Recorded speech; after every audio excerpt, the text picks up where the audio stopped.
Notre prochain intervenant est Walid Deghali, qui est un karatéka professionnel et qui englobe dans son parcours énormément de titres. Il est 16 fois champion de Belgique, 8 fois champion du Maroc, 9 fois vainqueur de la Coupe de France et champion international dans plusieurs pays. Il est temps maintenant de découvrir le face au miroir de Walid Deghali. Audio Jungle.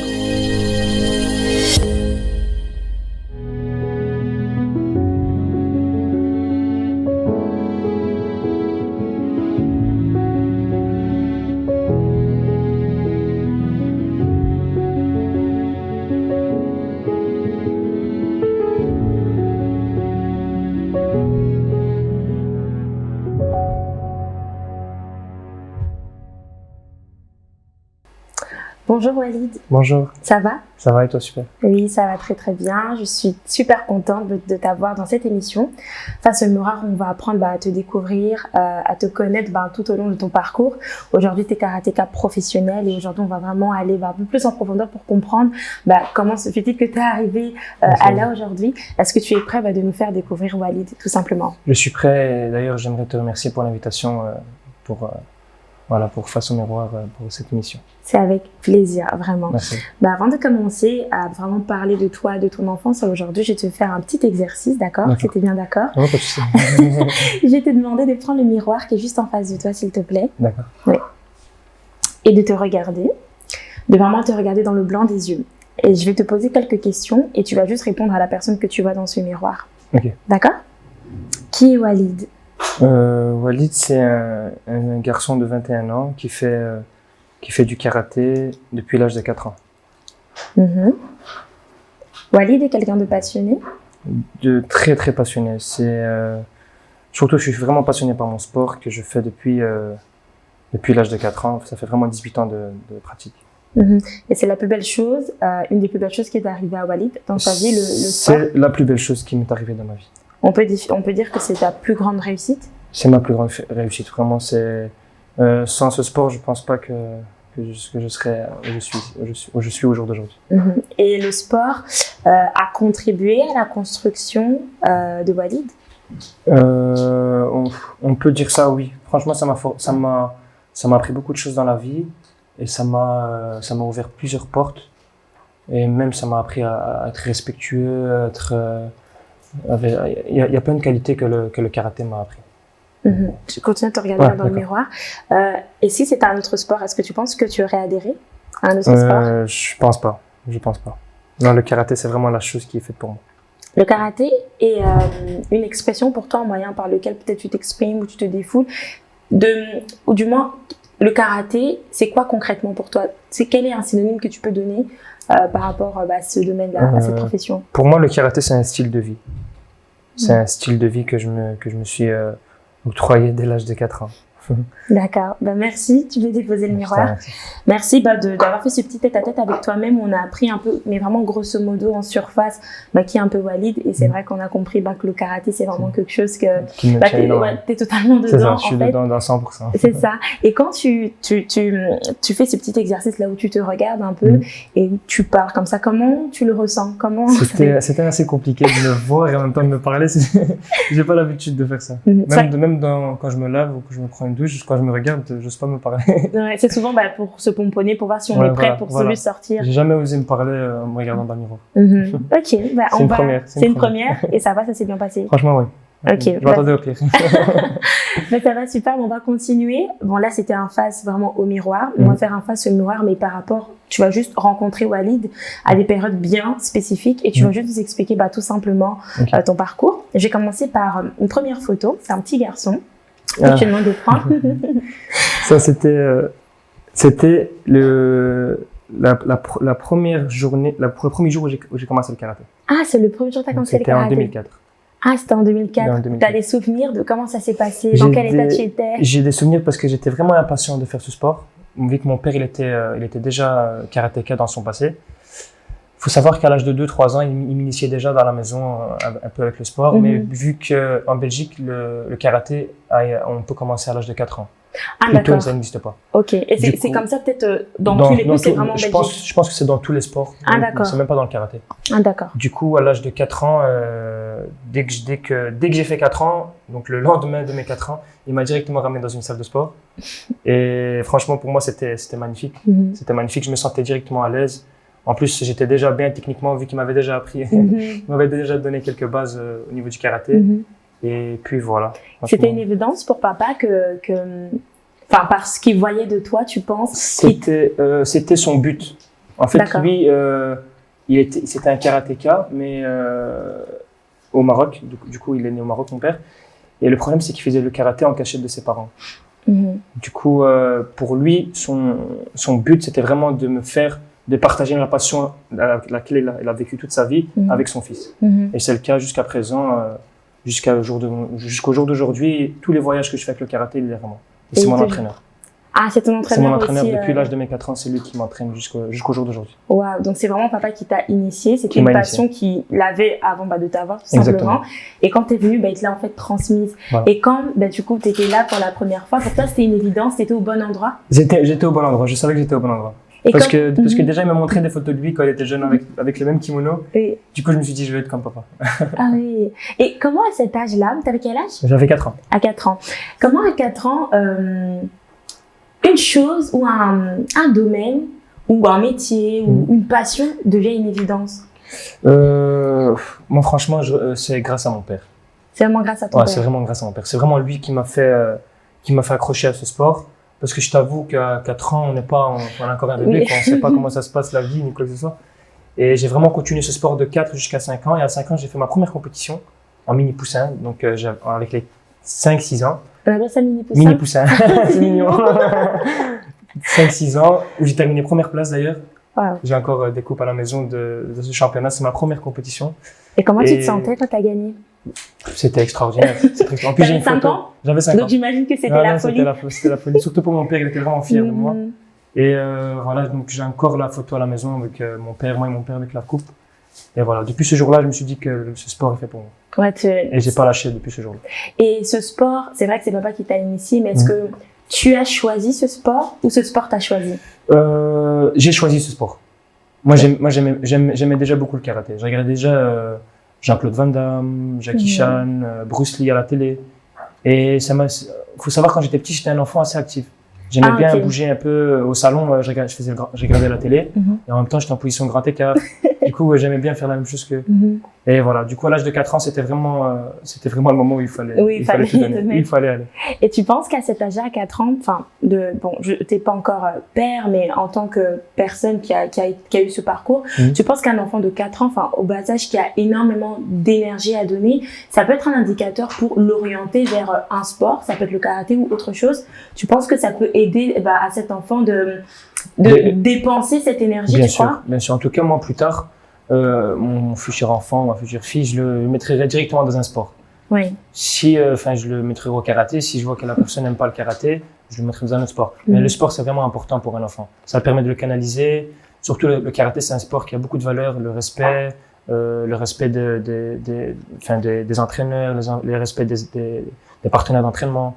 Et c'est ce qui m'a vraiment permis d'être la personne que je suis maintenant, une personne très respectueuse envers tout le monde. Ah oui, donc ces valeurs-là que le karaté t'a inculpées, c'est vraiment, ça t'a construit aussi quelque part. Exactement. Ça t'a plus cadré encore, déjà tu avais l'éducation à la maison, mais le karaté, c'est vrai que ça t'a encore donné un certain cadre. Exactement, c'était un plus. Parce que j'avais déjà l'éducation de mes parents, mais le karaté, c'est une éducation à part. Le karaté, c'est un sport qui est très, très discipliné. Par exemple, quand je m'entraîne, on n'a pas le droit de parler. Sinon, l'entraîneur, il vient chez toi et il te parle une fois, deuxième fois, troisième fois, tu sais que tu ne dois plus parler. Okay. Par exemple, quand on perd un combat, fair play, saluer son adversaire, le serrer la main, le saluer. Qu'on gagne ou qu'on perd, toujours saluer son adversaire. Il y a plein de valeurs que dans le karaté jusqu'à présent, qui m'ont permis d'être la personne que je suis. Et du coup, oui, ça te suit même dans ton quotidien, en fait. Bien sûr. Toutes ces formes de respect, tout, etc., ça te suit dans ton quotidien. Exactement. Et là, donc ça, c'était le premier combat. Ça, c'était mon premier pas dans une salle de sport.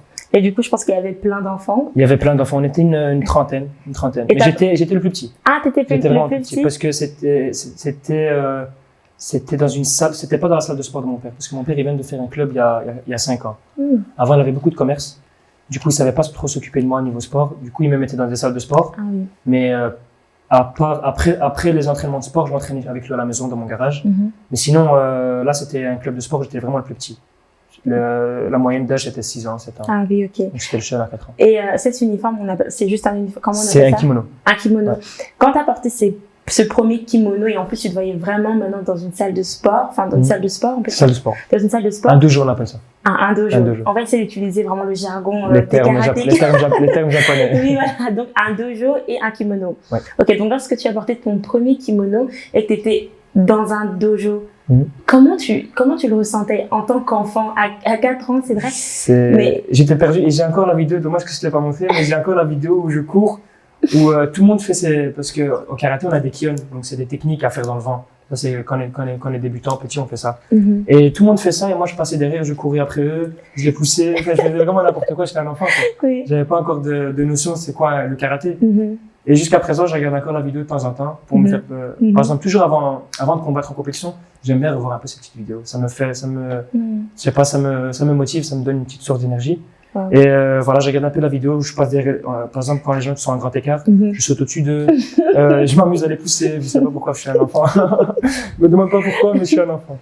Mais voilà, donc, mais il faut savoir que cet entraînement, je faisais un peu n'importe quoi. Okay, donc je courais n'importe où. J'étais excitée en fait. C'est ça, je faisais un coup de pied, je tombais tout seul. J'avais pas d'équilibre en fait. Mais c'est super intéressant ce que tu dis qu'avant chaque combat ou grande compétition, que tu regardes un peu ta première vidéo et alors que tu dis, tu vois, tu faisais un peu n'importe quoi. C'est pas comme si tu voyais peut-être des prises que tu peux reprendre, tu vois. Non, c'était n'importe quoi. Mais le fait de voir ce premier sentiment que t'extériorisais, en étant tout excité, c'est important pour toi de revoir vraiment ces images avant un combat, justement. Très important parce que là, je fais du sport vraiment de haut niveau où le stress est vraiment au top. Donc, et vraiment, la veille du combat, j'ai comme habitude de prendre une vidéo du premier jour du karaté et de le regarder. Ça me donne la bonne humeur de 1 et de 2 c'est une motivation pour moi. Je sais pas, ça m'amuse et j'aime bien voir d'où j'ai commencé et où je suis maintenant. C'est ça. Et franchement, c'est ce qui me déstresse. Ça te permet vraiment de te dire, regarde là où tu as commencé. Voilà. Et là où je suis maintenant. Là, je suis face aux meilleurs mondiaux. Et là, j'étais en train de courir n'importe où dans la salle. En tout cas, merci pour le Gali à 4 ans. C'est ça. Voilà. On va continuer avec une autre photo de toi. Là j'avais 12-13 ans. J'avais 13 ans, ouais, entre 12 et 13 ans. Je pense qu'à cet âge-là, tu prenais maintenant vraiment conscience du karaté. Là, c'était un peu, là, c'était du n'importe quoi. C'était le début. Et c'est à partir de quel âge que tu as vraiment pris conscience que, ok, là, c'est vraiment du karaté, où j'ai vraiment pris conscience que j'allais faire carrière dans le karaté, c'était à l'âge de 8 ans. Ah, c'était très jeune. C'était très tôt. À l'âge de 8 ans, j'ai vraiment commencé à faire mes premiers titres de champion de Belgique. En fait, dès que j'ai fait mon premier titre de champion de Belgique, c'était à l'âge de 8 ans. Depuis ce jour-là, je me suis dit que là, j'ai arrêté de m'amuser et je vais vraiment faire carrière dans ce sport. À 8 ans? À 8 ans. Waouh. C'est là que j'ai commencé à faire. C'est vraiment extraordinaire. Ouais. À 8 ans, moi, personnellement, je faisais pas ça. Je pensais même pas à ça ou même à un avion. Mais toi, déjà, à 8 ans, tu t'es dit, OK, c'est ça que je veux et je me donnais tous les moyens pour y arriver. Je trouve ça vraiment fort. D'où tu tires cette maturité, En fait, j'étais vraiment focus. À l'âge de 8 ans, en plus, j'avais l'école. C'était vraiment compliqué. Et il faut savoir qu'à partir de l'âge de 8 ans, je finissais l'école à 3 heures. J'étais à Kuckelberg. Je finissais l'école à 3 heures. Mon père venait me chercher directement à l'école. J'ai des copains qui sont témoins et j'allais m'entraîner en France. Parce qu'en France, c'était là qu'il y avait le meilleur club de kata chez Christophe Esteban. Wow. Du coup, j'allais m'entraîner là à l'âge de 8 ans et 3 fois par semaine, ils venaient me chercher à l'école. On avait 1h45 de route et 1h45 de route retour. Ça dépend s'il y avait des embouteillages parce que c'était vraiment l'heure de pointe. Oui. Donc l'aller, c'était plus ou moins 2h30 et le retour, c'était 1h45. Et toi, quand tu vivais ça, t'étais juste en folie? Moi, j'aimais bien. C'était un style de vie que j'aimais bien. Mon père venait me chercher à l'école à 3h30. Il avait déjà la nourriture, il avait déjà la nourriture dans la voiture. Je finissais de manger, je relisais un peu mes bouquins, je relisais un peu les devoirs, je faisais les devoirs que j'avais à faire pour le lendemain. Et j'avais une petite sieste de 30 minutes. Enfin, c'était vraiment organisé, j'avais tout organisé. Donc tu alliais vraiment donc, la vie d'étudiant et de sportif. Jusqu'à présent, je suis encore étudiant. Waouh. Et voilà, du coup, moi, franchement, la personne qui m'a... C'est vraiment, je dois tout à mon père. C'est vraiment lui ma source de motivation. Quand ça va pas, je sais que c'est la seule personne qui pourra me remonter le moral et qui me motive jusqu'à présent. Donc son regard vis-à-vis de toi, dans ce domaine-là surtout, est très important. Très important. Voire le plus important que j'ai dans ce sport. Ouais, ça compte énormément parce que lui a eu autrefois le même... il a toujours la même passion d'ailleurs, mais qu'il manifeste différemment. Au début, c'était lui. Enfin, quand il était seul, c'était lui. Ouais. Mais là, maintenant, c'est par toi. C'est par moi, c'est ça. Et du coup, rien que de le voir quand, par exemple, quand j'ai fait mon dernier titre de champion de Belgique, c'était le 16e. Là, je le voyais, j'ai encore une vidéo où je le prends dans les bras, on pleure tellement. On pleure pas de tristesse, mais on pleure de joie. Oui. Puisqu'on se dit, voilà, on l'a fait, tu vois.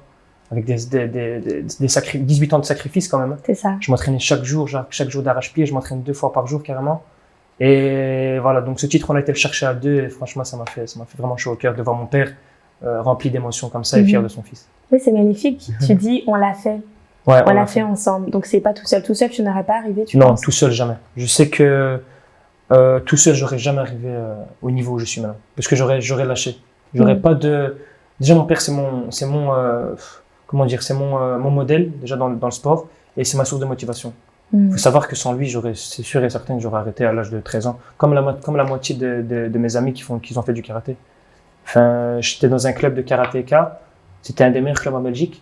Et à l'âge de 13-14 ans, en fait, entre 14 et 16 ans, c'est vraiment la tranche d'âge où je continue ce sport, où j'arrête. Parce que c'est l'adolescence, on a les amis, les copains, on aime bien s'amuser.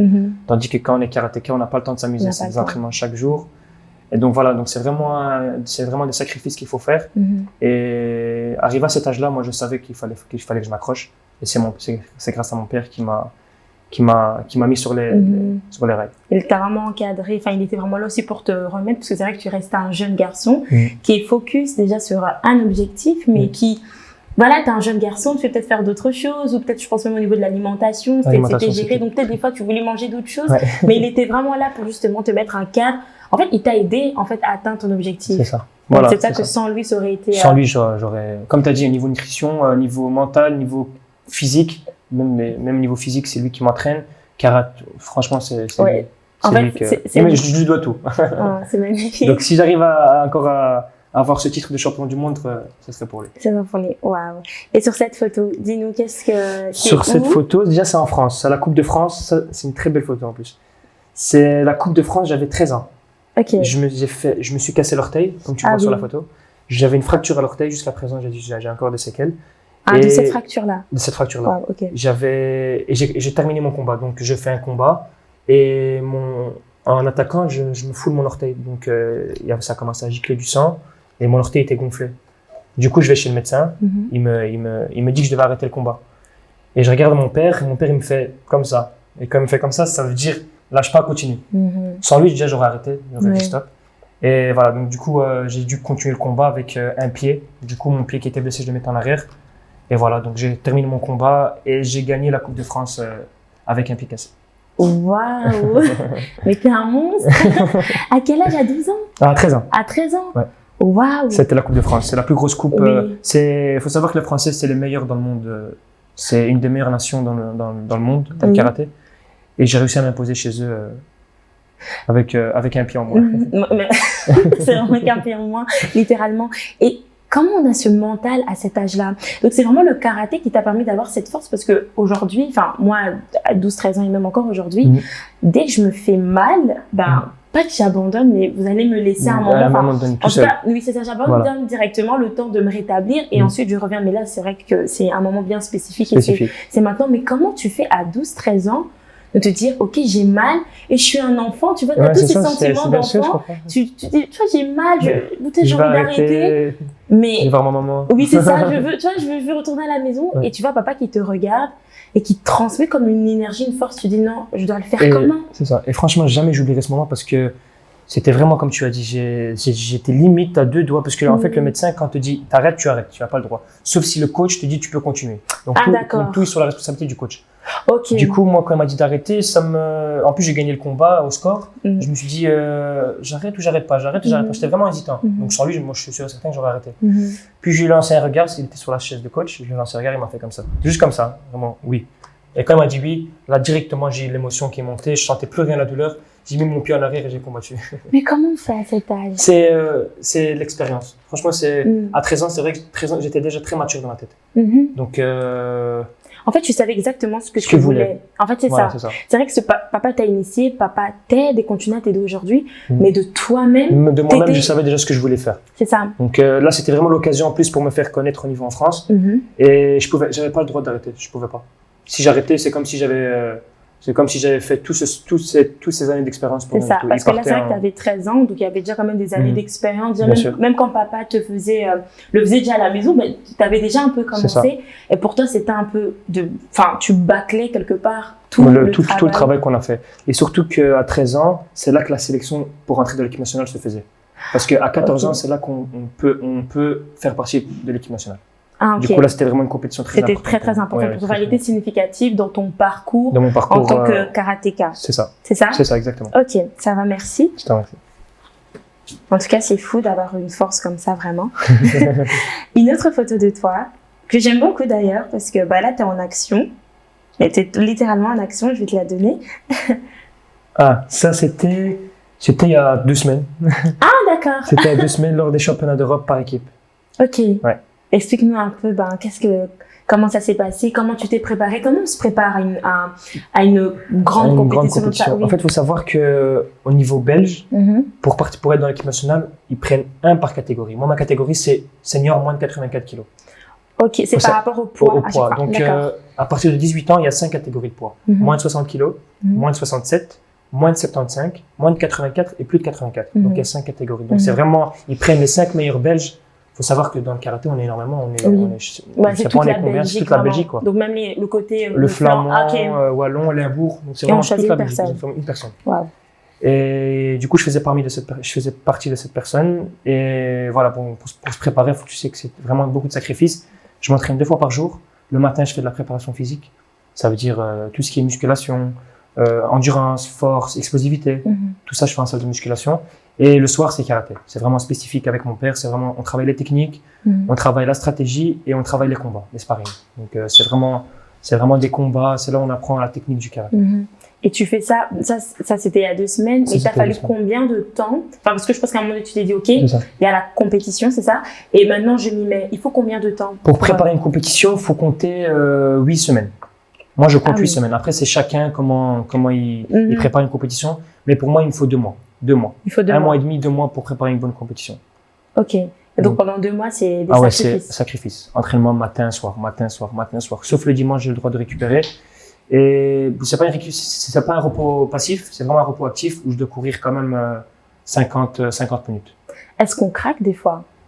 Des fois, on craque. Je t'assure qu'on craque, mais c'est de courte durée. Parce qu'après, on pense directement à son objectif et on se remet directement à travailler. Et quand on craque, ou on est dans une situation où t'as la passion qui est là, mais il y a aussi des sacrifices et que, pas que t'en peux plus, tu veux abandonner, mais t'es fatigué. C'est ça.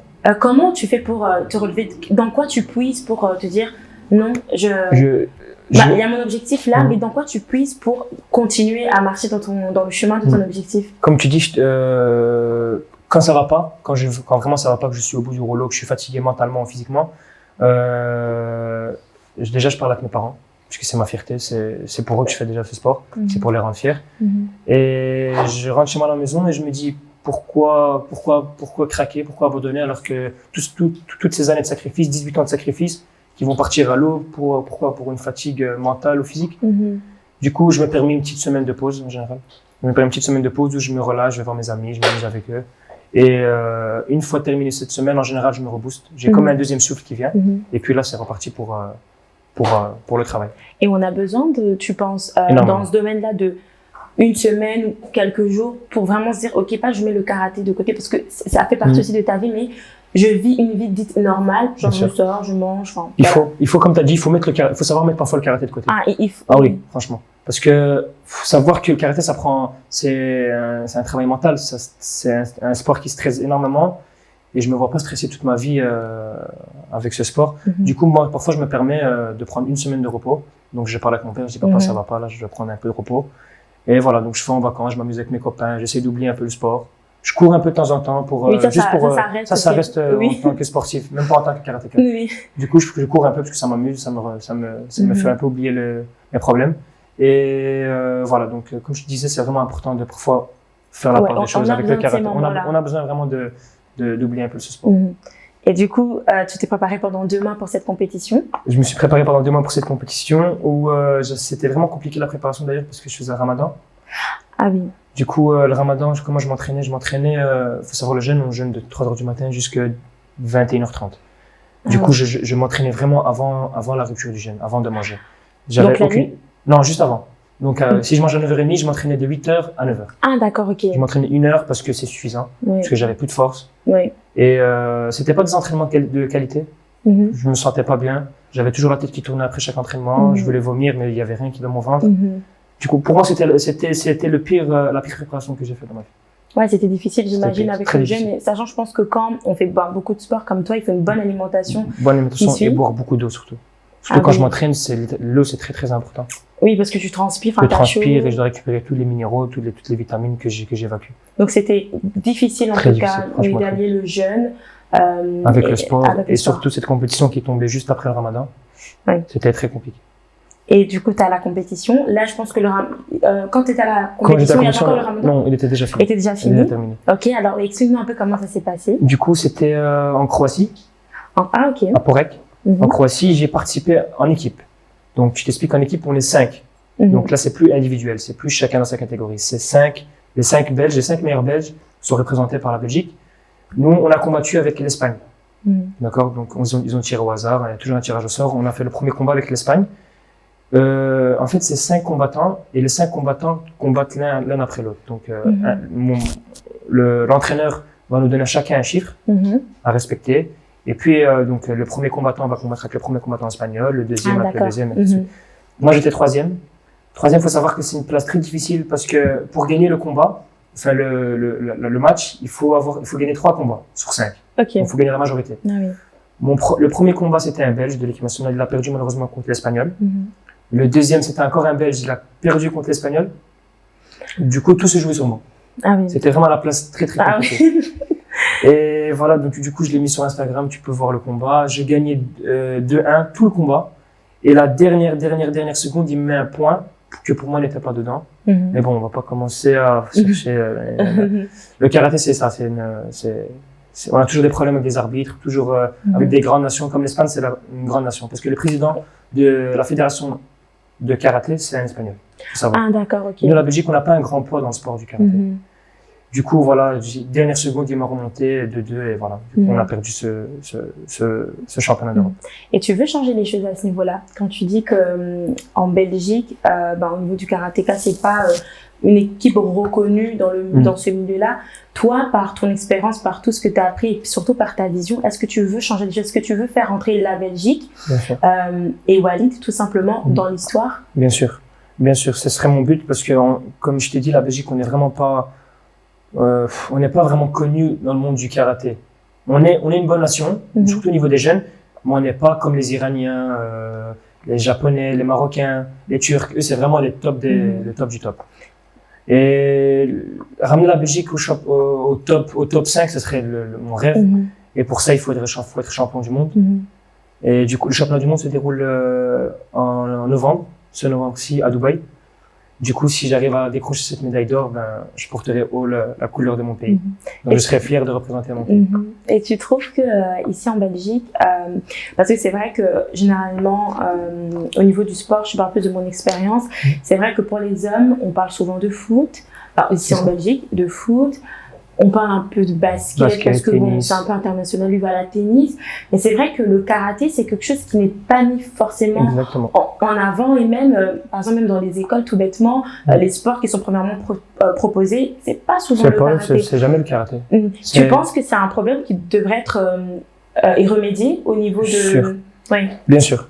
Comme je suis tout à fait d'accord avec toi. Le karaté, c'est vraiment un sport qui est peu médiatisé. Oui. Mais maintenant, ça commence un peu à monter. Vu que maintenant, on rentre aux Jeux Olympiques. Oui. Du coup, c'est un sport qui commence à être médiatisé.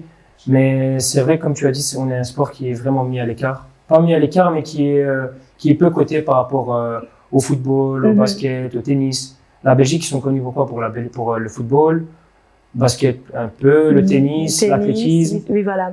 Tout ce qui est sport de combat, karaté, boxe, judo, Jiu-Jitsu, c'est vraiment, Oui, ils sont vraiment mis à l'écart. Oui, c'est ça. Ils sont mis à l'écart, faut dire ce qu'il y a. Tu penses que, comme un peu le foot, c'est vrai que le foot, à un moment donné, on n'en parlait plus trop, enfin en tout cas de l'équipe nationale belge, et à un moment donné, il y a eu des bons joueurs qui ont un peu relancé un peu le nom de la Belgique dans le milieu footballistique. Tu penses qu'au niveau du karaté, c'est comme ça aussi quelque part, ou dans tout sport d'ailleurs, tu penses que c'est comme ça que ça doit un peu se passer pour mettre au devant de la scène quelque part ou revaloriser le karaté là, dans ce cas-ci? Je pense pas. Franchement, on a beau être champion du monde, champion d'Europe, je pense que la reconnaissance ne sera jamais au même niveau que le football. Ouais. Parce que le football, faut savoir, c'est un sport qui est financier. Ils ont pas le même budget que sur le karaté, le judo. Et ça, c'est un problème. Franchement, c'est un gros problème qu'on a, nous, les karatékas, et surtout les arts martiaux. C'est même pas spécifique au karaté. C'est tous les arts martiaux, que ce soit judo, karaté, boxe, jiu-jitsu. Comme je te disais, on est vraiment un sport qui est fort mis à l'écart. On a beaucoup de karatékas qui sont, moi, je suis médaillé européen, médaillé mondial. J'ai des amis à moi qui sont médaillés comme moi, donc on a plus ou moins le même niveau. Mais ça, on nous a jamais mis vraiment à l'avant. Et tu penses que c'est dû à quoi? Parce qu'on sait que le foot, c'est par exemple, le foot, c'est un sport qui réunit, c'est un sport où que tu aimes, que tu n'aimes pas le foot. C'est vrai, quand il y a l'équipe nationale qui joue, on va tous regarder, même lorsqu'on ne connaît pas trop le foot. Tu penses que pourquoi le karatéka ou tous les sports d'arts martiaux ne sont pas mis comme ça devant de la scène en Belgique? C'est quoi la chose qui fait que... C'est une très belle question. C'est une bonne question. Jusqu'à présent, j'arrive. Vous posez aussi, je on pense, se dans pose votre tout le milieu. temps. Oui. Parfois, quand on va en compétition, on se dit pourquoi on n'est pas comme eux. Alors qu'on travaille comme eux, voire pire, voire plus qu'eux. Parfois, on se dit vraiment pourquoi on n'est pas comme eux. Et c'est là qu'on se dit le sport, financièrement, ils sont au-dessus. Là, par exemple, en chiffre de millions d'euros. Nous, c'est vraiment pas le cas. Et voilà, donc moi je pense que c'est vraiment financièrement. C'est là où il y a le problème. Le budget de la fédération belge de karaté et le budget de la fédération belge de football, c'est le jour et la nuit. Et tu penses qu'avoir ce soutien financier, comme je sais pas, vous avez concrètement besoin, c'est vrai que c'est un domaine que je connais pas, mais de tout le soutien dont vous avez besoin, tu penses que c'est aussi quelque part une reconnaissance qu'on doit vous donner par rapport à votre travail et surtout à votre sacrifice de tous les jours? Bien sûr, nous on peut remercier l'ADEPS. L'ADEPS, c'est eux qui financient les sportifs de haut niveau belges, que ce soit dans tous les sports, donc karaté, football, basket. C'est vraiment l'ADEPS qui finance tous les sportifs de haut niveau. Et pour moi, c'est une chouette reconnaissance. C'est pour tous les sacrifices qu'on fait, le travail, parce que parfois, il y en a qui mettent leur travail de côté, les études de côté pour le sport. Donc, pour moi, c'est une chouette reconnaissance de la part de l'État belge. Et c'est un métier, surtout. C'est un métier, c'est ça. C'est un métier qui doit être reconnu comme voilà. tout autre métier. Exactement. Il y en a qui choisissent de faire avocat, de travailler dans les bureaux.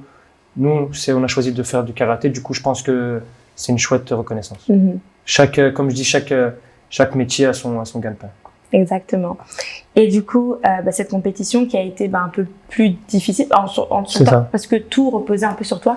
Comment tu te sentais quand tu voyais que malheureusement tes camarades ont perdu et que maintenant tu te rapprochais d'abord le premier malheureusement a perdu, tu dis bon ok il y a le deuxième et le deuxième tu vois qu'il a perdu aussi et que maintenant tu vois que c'est à toi. Comment tu te sens à ce moment-là? Je me sentais stressé, énormément stressé. Alors je suis quelqu'un de base qui est vraiment très stressé. J'ai vraiment du mal. En plus, mon père, malheureusement, il n'était pas là durant le championnat. C'est la première fois qu'il n'est pas là. C'était la première fois. Parce qu'avec le Covid, avec le Covid, on n'a pas le droit aux spectateurs.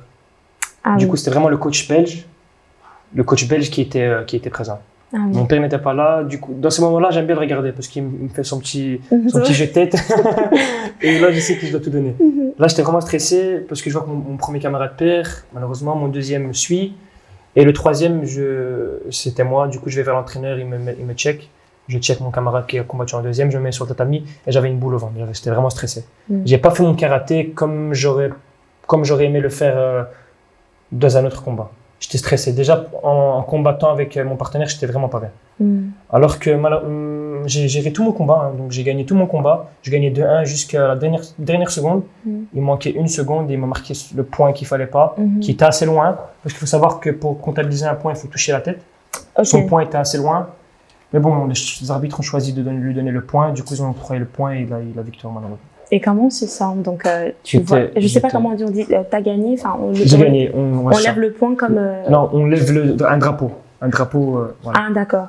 Et quand tu as vu... J'étais déçu. Ouais. J'étais au bout de ma vie. Tu peux voir la vidéo où je me regarde comme ça. Et je suis rentré chez moi à l'hôtel, j'ai commencé à pleurer. Puis je mettais tout sur ma faute. Alors que c'est pas ma faute à 100%. Mais bon, vu que j'étais numéro 3, ça veut dire tout se jouait sur moi. J'avais l'impression que c'est moi qui avais fait échouer l'équipe. C'était triste, très très triste. Pendant 2-3 jours, je parlais vraiment à personne sur les réseaux sociaux, je me suis effacé. Et la seule personne qui m'a motivé, c'était mon père. En plus, il a regardé mon combat en live à la télé. Du coup, il m'a appelé directement à la seconde même. Dès que j'ai fini de combattre, j'ai reçu 5 appels à manquer. J'ai compris que c'était lui. Et voilà, du coup, il a su me monter le moral. Il m'a dit que c'était bien, que j'avais tout donné, que j'avais rien à me reprocher, et que ça arrivait. C'était dans la carrière d'un sportif. Un sportif doit savoir gagner comme doit savoir perdre. Ça n'existe pas, d'après mes connaissances, un sportif qui fait que gagner. On est tous on est humain, du coup, la défaite fait partie de l'humain. Et il faut savoir se relever après les échecs. Oui, il faut savoir se relever après les échecs parce que ça se passe pas toujours. Pas toujours comme on veut. Et comment on fait quand ça se passe mal? Toi, c'est vrai que t'as papa, mais pour une personne peut-être qui est dans ton domaine ou qui est dans un autre domaine sportif, qui est peut-être livré un peu à soi-même, comment cette personne peut faire pour relever la tête et se dire, c'est la vie? Exactement, il faut dire c'est la vie, il faut remercier chez nous, moi je suis fort croyant, remercier Dieu pour ce qu'il nous a donné. Et voilà, donc il faut jamais mettre en doute ses capacités. Ça arrive à tout le monde, on est tous des humains, on a un cerveau, 2 mains, 2 pieds. Ça arrive de perdre, parfois on perd contre plus fort, parfois on perd pour une injustice. Et voilà, du coup, il faut savoir se relever malgré tout, être fort mentalement, se donner les moyens, dire j'ai raté, j'ai perdu, mais c'est pas la fin. Je vais tout faire pour travailler encore plus et pour devenir plus fort, pour revenir plus fort. En tout cas, moi, c'est ce que j'ai fait. J'ai perdu, j'ai pris une semaine de break, comme j'ai l'habitude de faire après mes compétitions, pour un peu me détendre. Et je me suis dit, ok, j'ai perdu, mais c'est pas la fin. J'ai perdu une bataille, mais j'ai pas perdu la guerre. Perdre, c'est apprendre. Perdre, c'est apprendre énormément. Même dans ce milieu-là. Dans ce milieu, parce que nous, on analyse beaucoup les vidéos. Si j'ai perdu, c'est que j'ai fait une erreur. Du coup, dès que je suis revenu en Belgique, on a regardé un peu la vidéo avec mon papa. J'ai regardé un peu les erreurs que j'avais faites. Et grâce à ces erreurs, j'ai appris à ne plus perdre bêtement comme ça. En fait, il faut rester positif. Toujours rester positif, quoi qu'il arrive. Même si la défaite, c'est bien parfois. Parfois, c'est bien de perdre. Ça, histoire on se remet un peu, déjà remettre la tête sur les épaules, parce que gagner tout le temps, c'est pas bon. À un moment donné, on prend le melon et tout. D'accord. Du coup, perdre, c'est bien parce que ça nous permet de dire qu'on n'est pas les meilleurs. Il y a toujours meilleur que soi. Du coup, c'est vraiment bien de perdre. Moi, c'est pas que j'aime bien perdre. Je vais pas dire que j'aime bien perdre, mais quand je perds, je suis déçu. Mais je suis pas à dire ouais je vais arrêter, c'est quoi ça? Non, au contraire, si j'ai perdu, je vais aller regarder avec mes vidéos, regarder pourquoi j'ai perdu. On a toujours une raison de la défaite. Du coup, je vais voir pourquoi je vais perdre et je vais me dire ok, j'ai perdu à cause de ça, ça doit plus arriver et cette fois-ci, la prochaine c'est à moi, je gagne. Et tu t'entraînes davantage, tu essaies de rectifier cette erreur-là pour justement te perfectionner. Exactement, c'est ce que je fais tout le temps. D'accord. Merci. Et je pense que quand il y a des moments comme ça où tu perds, papa a toujours un regard très bienveillant sur toi et te rassure. Et c'est encore important pour toi d'avoir papa qui te rassure. Qui me rassure, toujours. Moi, quand ça va pas, je sais que c'est lui et ma maman, mais plus mon papa. Ma maman n'a rien à voir dans le sport. Du coup, je me tourne vite plus vers mon père. Il a l'habitude dans ça. En plus, il faut savoir aussi qu'il est psychologue, du coup, ça tombe bien. Du coup, il a fait des études en psychologue. T'as toute une équipe dans ton papa. J'ai tout dans mon papa. Franchement, j'ai tout dans mon papa. C'est pour ça que, comme je l'ai dit, je sais pas, c'est pas la première fois que je le dis, mais je suis reconnaissant, je serai éternellement reconnaissant à mon papa. Et voilà, du coup, quand ça va pas, je me tourne vers lui. Il sait quel mot employer quand ça va pas. Et quand ça va aussi, il sait quoi me dire. Du coup, voilà, c'est toujours la personne qu'il me faut. Et maman, quel rôle elle joue du coup dans ce domaine-là? Je pense que pour maman c'est un peu plus difficile de voir un peu peut-être des coups et tout ça. Mais quel impact, quelle petite chose elle ramène dans ce milieu-là? Ma maman me ramène. Faut savoir que maman ne connaît rien du karaté. À chaque fois que je vais dans un pays, déjà elle sait même pas dans quel pays je vais. Tellement que je voyage énormément. Chaque semaine je suis parti. Mais j'aime bien le message qu'elle m'envoie toujours avant de combattre. Elle m'a dit fais-toi plaisir. Et voilà, fais-toi plaisir et rends fier ta maman. Quand elle me dit rends fier ta maman, je sais que je lui dois tout. Et puis voilà, quand je lui ramène la coupe à la maison et qu'elle le dépose sur la table, l'histoire d'une semaine, et puis après elle le met dans le placard, ça me fait plaisir de voir qu'elle est fière de son fils. Je suis sa fierté, parce que dans la famille aussi, je suis sa fierté. Elle est fière de montrer comme quoi je suis son fils, à ses amis aussi, de ses collègues de travail. Toujours elle dit mon fils, mon fils, mon fils. Voilà, du coup, mon fils a fait ci, mon fils a fait ça.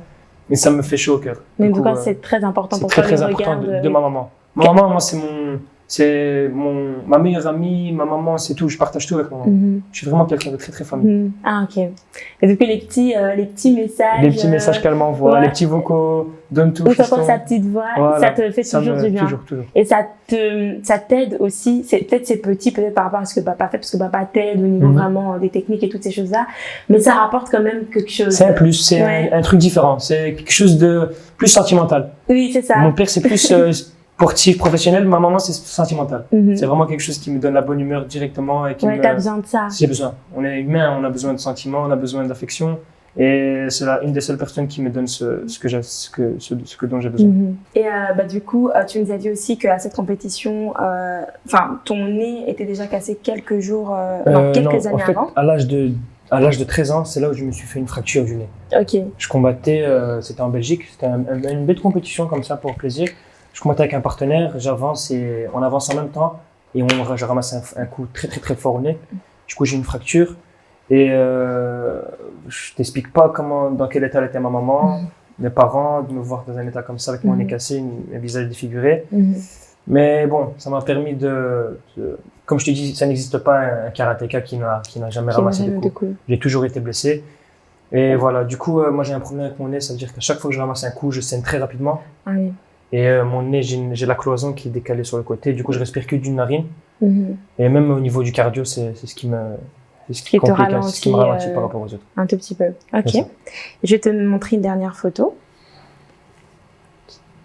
Et je pense que c'est lors de cette compétition. Ça, c'était juste à l'inscription. À l'inscription du championnat. Celle-là, on l'a fait les pesées.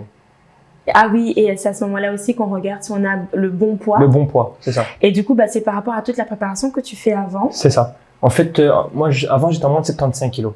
Ok. Mais moins de 75, mais je pesais 81 kilos. Donc, du coup, je faisais toujours des régimes de 6 kilos la veille. La veille, voire l'avant-veille. Okay. Je m'entraîne dans le sauna pour perdre du poids, pour perdre vite du poids. Et ça m'allait pas parce que j'avais plus de force le lendemain pour combattre. Du coup, j'ai dû faire un choix de changer de catégorie et de monter à moins de 84 kilos. Du coup, là, j'ai une marge entre 75 et 84 kilos. Et il y a toujours un stress? Il y a toujours un stress pour ne pas arriver au poids, mais moi, je suis à 81, 82 kilos. Du coup, j'ai jamais dépassé les 82 kilos. Ok. Du coup, j'ai pas de stress au niveau de la pesée. Et quand tu dépasses, qu'est-ce qui se passe? Quand tu dépasses, t'as une sanction de 1 an. D'accord. 1 an sans compétition de haut niveau. Et tu as une amende à payer à la fédération. Ah oui, d'accord. Ouais, parce que tu bouches la place à un autre concurrent potentiel. Et donc, du coup, dans tes 2 mois de préparation, tu te pèses Je me pèse tout le temps, régulièrement. Okay. Tous les matins à jeun pour régler mon poids. Il faut éviter tout ce qui est gras. On a une nutrition imposée par le nutritionniste professionnel. Ah oui. On est obligé de respecter... Je t'avoue que parfois, ça m'arrive Non, c'est dégueulasse. Je t'avoue que parfois, ça m'arrive de manger dehors, souvent, mais je me rattrape. Quand je mange dehors, tu vas faire 2 heures après, je vais aller courir avec une tenue de sudation et hop, j'élimine ce que j'ai mangé. Ok, oui, tu essaies de trouver, le juste moyen. Un équilibre. Pour moi, c'est impossible de suivre le programme nutritionnel de mon c'est trop strict, c'est trop tout pesé, 75 grammes de viande. Un quart d'assiette de féculents, c'est pas pour moi. un bon restaurant, ça me fait plaisir. C'est super parce que t'es sincère et ça c'est vraiment je dis cool. La vérité. Et aujourd'hui, qu'est-ce qu'on peut souhaiter à Walid Deghali? Dans ce domaine-là, qu'est-ce qu'on peut te souhaiter? Me souhaiter la réussite, c'est tout ce qu'il me faut. Et mon plus grand rêve, ce serait d'être champion du monde senior. Chez les grands, du monde, plus de 18 ans. Senior. Ah, plus de 18 ans. Plus de 18 ans. Oui, 18 ans. Et les compétitions sont chaque année? Les championnats du monde se font tous les 2 ans. Ah, tous les 2 ans. Et la prochaine? La prochaine, c'est en novembre. Et comment tu te sens? Parce que novembre, c'est dans pas longtemps. Oui, ça reste proche pour, je pense, avec toute la préparation à faire. Ça reste très très proche. Du coup, je vais profiter un peu de ce mois de juin pour un peu me reposer, aller peut-être en vacances. Mois de juillet, déjà commencer à me préparer petit à petit, août, et puis à partir de septembre, continuer vraiment le travail intensif pour espérer représenter la Belgique au championnat du monde à Dubaï. Ce serait mon rêve d'arriver première place au championnat du monde. Ouais, en tout cas, c'est tout ce qu'on te souhaite. Je te remercie. C'est tout ce qu'on te souhaite. Vraiment, merci de nous avoir partagé ton parcours qui est très exemplaire et juste extraordinaire parce que tu as commencé très, très jeune et tu continues dans un domaine que tu aimes. Tu as trouvé ta voie et tu es juste passionné par ce que tu fais. Et je pense que ça va encourager énormément de jeunes aussi qui sont simplement passionnés par quelque chose, d'y croire, d'aller jusqu'au bout, que des fois c'est difficile, des fois il y a l'échec, mais il faut continuer à apprendre. Donc, merci infiniment d'être venu dans notre émission. Je te remercie toi pour ce moment partagé, ça m'a vraiment fait plaisir et à la prochaine. J'espère qu'on refera ça un autre jour. À la prochaine avec la réussite. Avec le titre de champion du monde. Voilà, avec le titre de champion du monde. J'espère. Je te remercie en tout cas. Merci à toi. Merci à toi.